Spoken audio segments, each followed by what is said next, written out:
कर्माबाई, आप क्या कहेंगे कर्माबाई की भक्ति को? क्या वो उत्सव नहीं था?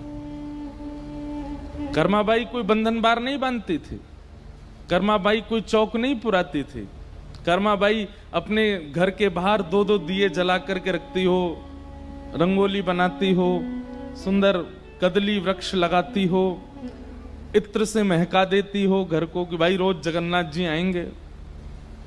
कुछ नहीं करती थी, लेकिन उनके चित्त में उत्साह रहता था और महाप्रभु जी रोज जाते थे। कर्माबाई को जब महाप्रभु जी का साक्षात्कार होता था, वो जब प्रसाद पाने के लिए इतनी दूर से जाते थे कर्माबाई के पास, तो कुछ समय बाद कर्माबाई जगन्नाथपुरी आ गई और पुरी में ही निवास करने लगी।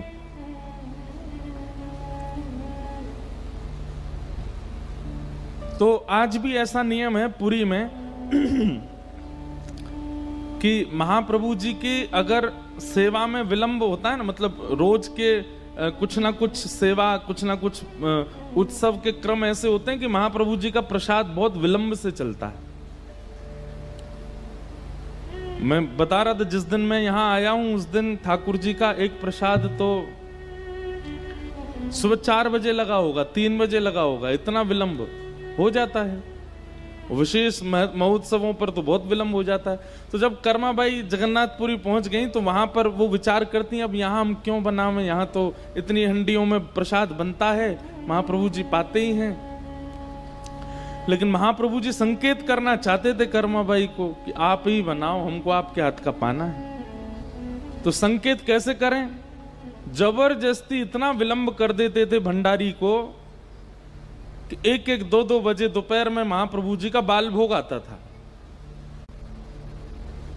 कर्माबाई जब देखती, बोले सुबह से ठाकुर जी बेचारे भूखे बैठे हैं, उत्सव में इतना विलंब हो जाता है कि ठाकुर जी इतना विलंब से पाते हैं।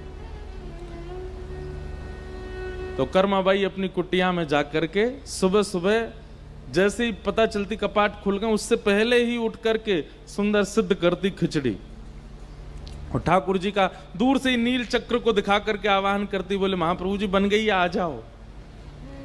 और जैसे ही आवाहन करती थी ना, इतने में ही बगल की गली से ही मटकते भय मोटे से जगन्नाथ जी आ जाते थे और जल्दी आके बैठते। बलभद्र जी भी आते, सुभद्रा जी भी आते, प्रेम से पाते। जो क्रम कर्माबाई अपने घर पर कर रही थी, वो क्रम पुरी में जाकर के किया, वहां भी महाप्रभु जी आते।